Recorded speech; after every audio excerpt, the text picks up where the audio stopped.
ഹരി ഓം നമഃ ശിവായ.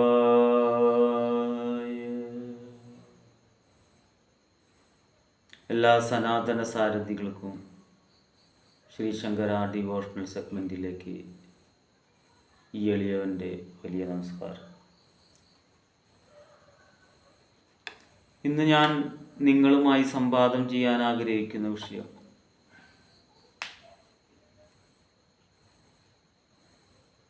രുദ്രാക്ഷ മഹാത്മ്യത്തെക്കുറിച്ച് അശ്വതി മകം മൂലം ഞാൻ പ്രതിപാദിക്കേണ്ടായി. തുടർന്നുള്ള രുദ്രാക്ഷങ്ങളും പറയണമെന്ന്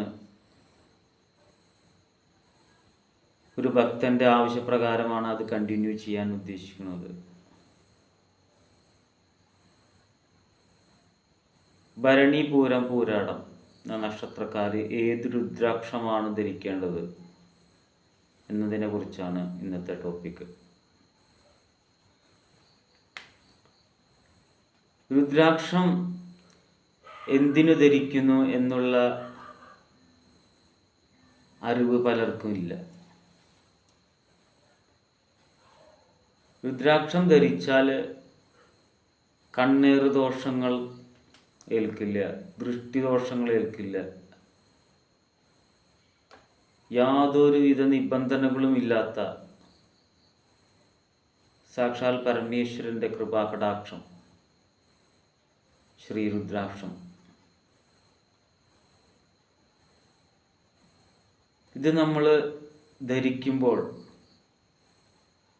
അതിൻ്റെ മാറ്റം നമ്മൾക്ക് അനുഭവിക്കണമെങ്കിൽ ഒറിജിനൽ രുദ്രാക്ഷം തന്നെ ധരിക്കണം. അതെവിടെ കിട്ടുമെന്ന് ചിലർ ചോദിക്കേണ്ടായി.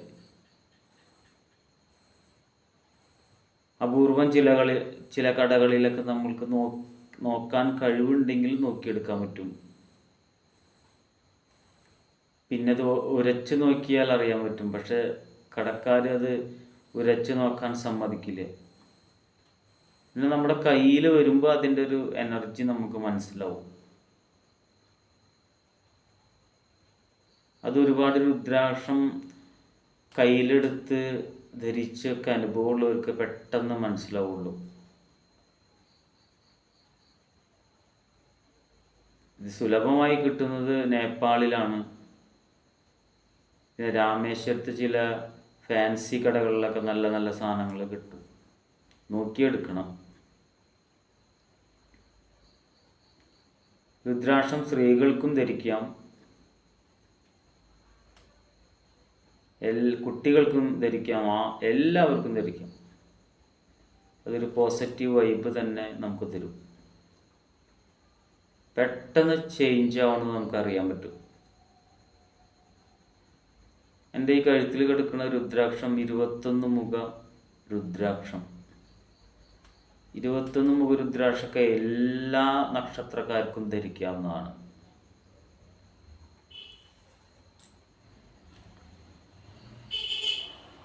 പലർക്കും ഇതിനെ പറ്റിയിട്ട് ഒരു അവജ്ഞ അല്ലെങ്കിൽ ഇത് ധരിക്കാൻ പാടില്ല, ഒരു അറിവില്ലായ്മയുണ്ട്. പല പല ആൾക്കാരും ഇത് ധരിക്കാൻ പാടില്ല എന്നും പറഞ്ഞ് പേടിപ്പിക്കുന്ന ഒരു സ്വഭാവമുണ്ട്.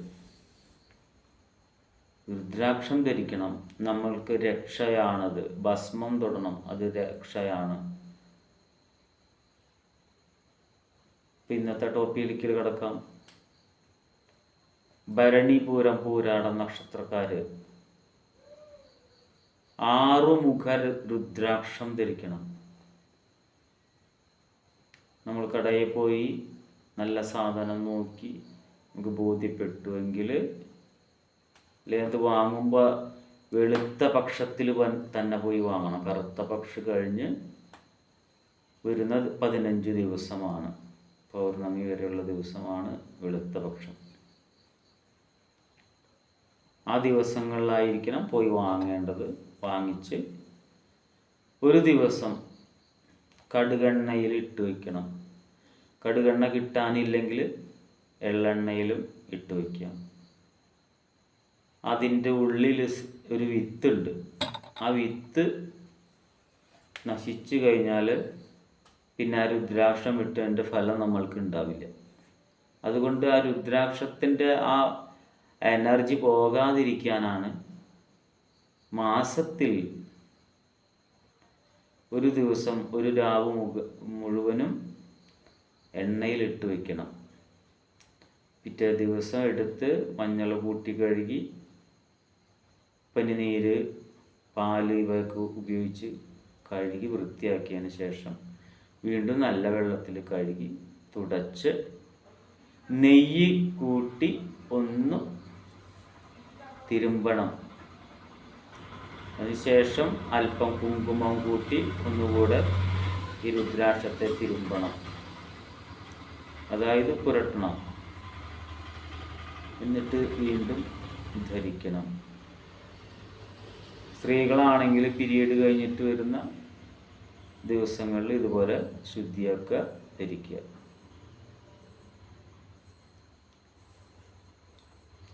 ഈ നക്ഷത്രക്കാർ നമ്മൾ ഈശ്വരൻ്റെ മുന്നിൽ നമ്മൾക്ക് നമ്മുടെ മാതാപിതാക്കൾ ഒരു പേര് ഇട്ടിട്ടുണ്ട്. എന്നാൽ ഈശ്വരൻ നമ്മളെ കാണുന്നത് നമ്മൾ ജനിച്ച നക്ഷത്രപ്രകാരമാണ്. അപ്പം ജനിച്ച നക്ഷത്രത്തിലുള്ള രുദ്രാക്ഷം ധരിച്ചാൽ അത് നല്ല ഒറിജിനൽ സാധനമാണെങ്കിൽ പ്രത്യേകിച്ച് അതിൻ്റെ മാറ്റം 2 ദിവസത്തിനുള്ളിലേ നമുക്കറിയാൻ പറ്റും. അപ്പോൾ വാങ്ങുമ്പോൾ അറിവുള്ള ആൾക്കാരെ കൊണ്ട് വാങ്ങിപ്പിക്കണം.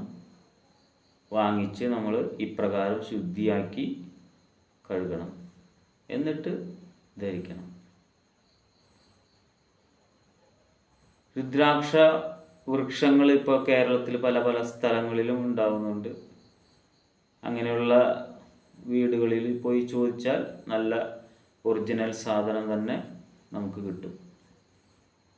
അതിൽ നമുക്ക് 6 മുഖ രുദ്രാക്ഷ മാലകൾ തയ്യാറാക്കാം. 108 മണിയുടെയോ 54 മണിയുടെയോ അല്ലെങ്കിൽ 36 മണിയുടെയോ നമ്മൾക്ക് ധരിക്കാം. 6 മുഖ രുദ്രാക്ഷം ചിലർ പറയും സുബ്രഹ്മണ്യ സ്വാമിയാണ്. എല്ലാം രുദ്രാക്ഷത്തിനും ഒരു ദേവീ ദേവന്മാരുണ്ട്. ഭഗവാന്റെ ഇംഗിതത്തിന്, ശിവപരമാത്മാവിൻ്റെ ഇംഗിതത്തിന് പാത്രീഭൂതരാവാൻ വേണ്ടിയാണ് ശിവചൈതന്യത്തിന് മുൻനിർത്തിക്കൊണ്ട് നമ്മൾ രുദ്രാക്ഷം ധരിക്കുന്നത്. പിന്നെ അത് കഴിഞ്ഞിട്ടാണ് ചിലർ ഇത് ഗണപതി രുദ്രാക്ഷം, ഇത് സരസ്വതി രുദ്രാക്ഷം, ഇത് ശിവപാർവതി രുദ്രാക്ഷം എന്നൊക്കെ അവരവരുടെ മൈൻഡ് മെത്തേഡിൽ അങ്ങനെ പറയണമെന്ന് മാത്രം. മെയിനായിട്ട് ശിവതത്വമാണ് രുദ്രാക്ഷം. ചിലർ 6 മുഖം സുബ്രഹ്മണ്യ സ്വാമിയാണെന്നൊക്കെ വാദിക്കുന്നവരുണ്ട്. എൻ്റെ ഗുരുക്കന്മാർ എനിക്ക് പറഞ്ഞു തന്ന അറിവുകളിൽ ശിവതത്വം തന്നെയാണ്. ദമ്പതിമാർ 2 മുഖ രുദ്രാക്ഷം ധരിക്കുന്നത് നല്ലതാണെന്ന് പറഞ്ഞു കേട്ടിട്ടുണ്ട്. 21 മുഖ രുദ്രാക്ഷം ആർക്കും ധരിക്കാമെന്ന് കേട്ടിട്ടുണ്ട്. അങ്ങനെ ഓരോരോ നക്ഷത്രത്തിൽ ജനിച്ച വ്യക്തികൾക്ക് ധരിക്കേണ്ട രുദ്രാക്ഷങ്ങളും പറഞ്ഞു തന്നിട്ടുണ്ട്. ഇതാണ് ശരിയായ വഴി. രുദ്രാക്ഷം എല്ലാവരും ധരിക്കണം. എൻ്റെ ഓരോ എപ്പിസോഡും ആ ഒരു എപ്പിസോഡിൽ കഴിയുന്ന എപ്പിസോഡല്ല, ഒരു കണക്ഷൻ ഉണ്ടായിരിക്കും. നമ്മൾ കാലത്ത് എഴുന്നേറ്റ് കുളിച്ചു, ആദ്യത്തെ എപ്പിസോഡിൽ പിതൃക്കളെ ശുദ്ധിയാക്കണം എന്ന് പറഞ്ഞു, അത് കണക്ഷനാണ്. ആ കണക്ഷൻ അത് കഴിഞ്ഞിട്ടായിരിക്കും നമ്മൾ ധർമ്മദൈവ പ്രീതിക്ക് വേണ്ടിയിട്ടും ഈ സ്ഥലത്തെ ദോഷങ്ങൾക്ക് വേണ്ടിയിട്ടും രക്ഷസിൻ്റെ പ്രീതിക്ക് വേണ്ടിയിട്ടൊക്കെ ചെയ്യുന്നത്. അതൊക്കെ ഇത് ഒരു സബര്യയാണിത്, തപസ്യാണ്.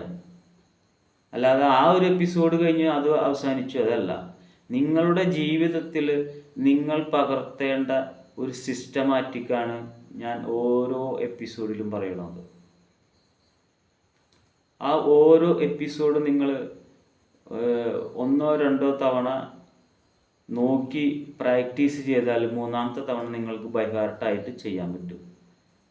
അപ്പോൾ നിങ്ങൾക്ക് മനസ്സിലാവും ഇതിൻ്റെ ഊർജം എന്താണ്, പിതൃശുദ്ധി വരുത്തുന്നതിൻ്റെ ഊർജം എന്താണ്. ധർമ്മദൈവ ഇല്ലാത്ത ആൾക്കാർ ധർമ്മദൈവത്തെ കലശത്തിലേക്ക് ആവാഹിച്ച് പൂജിച്ചാൽ അതിൻ്റെ മാറ്റം എന്താണ്. ബ്രഹ്മരക്ഷസിൻ്റെ എല്ലാ സ്ഥലത്തും ബ്രഹ്മരക്ഷസിൻ്റെ ഒരു ദൃഷ്ടി ഉണ്ടായിരിക്കും, അവരുടെ ഭൂമിയായതുകൊണ്ട്. അപ്പോൾ അതിനൊന്ന് പ്രീതിപ്പെടുത്തി മുന്നോട്ട് പോവുക. അതുപോലെ തന്നെ രുദ്രാക്ഷവും നമ്മൾ ധരിക്കുക. ഇതൊക്കെ നമ്മൾക്ക് ഒരു പ്രാവശ്യം വാങ്ങണ്ടുള്ളൂ, ഒരുപാട് തവണ രുദ്രാക്ഷം വാങ്ങാനൊന്നും പറയരുത്. അപ്പോൾ നമ്മളൊരു ജീവിതചര്യയിലേക്ക് കടന്നു. നമ്മളൊരു റെയിലിൻ്റെ ട്രാക്ക് പോലെ ആ ട്രാക്കിലേക്ക് വീണ് കഴിഞ്ഞാൽ തന്നെ നമ്മൾ ഇവിടെ പൊക്കോളും. ചൂളം വിളിച്ച് ആ തീവണ്ടി ഒരു സ്ഥലത്തും നിൽക്കാണ്ട് നല്ല സ്മൂത്തായി നമ്മളുടെ വിജയത്തിലേക്ക് നമ്മൾ കുതിക്കും. നിങ്ങളത് അനുഭവിക്കണം. നിങ്ങളത് നിങ്ങളുടെ പ്രാക്ടീസിലൂടെ, നിങ്ങളുടെ ജീവിതത്തിലൂടെ പ്രാക്ടീസ് ചെയ്യാനാണ് ഞാൻ പറയുന്നത്. എല്ലാ എപ്പിസോഡും ഒരു കണക്ഷനോടുകൂടിയാണ് വരണത്. ഇനി അടുത്തത് 3 നക്ഷത്രം രുദ്രാക്ഷം അടുത്ത എപ്പിസോഡിൽ പറയാം. എൻ്റെ ഗുരുക്കന്മാരിൽ നിന്ന് കിട്ടിയിട്ടുള്ള ഓരോ അറിവുകളും, വർഷങ്ങൾ കഷ്ടപ്പെട്ട് ബുദ്ധിമുട്ടി വാങ്ങിച്ചിട്ടുള്ള ഓരോ അറിവുകളും ഞാൻ നിങ്ങൾക്ക് ഒരേ ടിപ്പ് മുഖേന തരികയാണ്. എന്തിനാണെന്നുണ്ടെങ്കിൽ എന്നിലുള്ള അറിവുകൾ എനിക്ക് ഇവിടുന്ന് ഈ ഭൂമിയിൽ തന്നെ കിട്ടിയതാണ്. ആ അറിവുകൾ ഇവിടെ മറ്റൊരു ആൾക്കെങ്കിലും കൊടുക്കാതെ പോയാൽ ആ സരസ്വതിയുടെ കോപത്തിന് ഞാൻ പാത്രീഭൂതരാകും. എന്നാലെ നശിക്കാതിരിക്കാൻ വേണ്ടി എന്നിലുള്ള ഓരോ അറിവുകളും ഞാൻ മറ്റുള്ളവർക്ക് നിങ്ങൾക്ക് തരികയാണ്. നിങ്ങൾക്കത് വിലപ്പെട്ടതാണെന്നുണ്ടെങ്കിൽ ഈ എളിയ ചാനൽ സബ്സ്ക്രൈബ് ചെയ്യണമെന്ന് ഭഗവതിയുടെ നാമത്തിൽ അപേക്ഷിച്ചുകൊണ്ട് നിർത്തുന്നു. ഹരി ഓം നമഃ ശിവായ.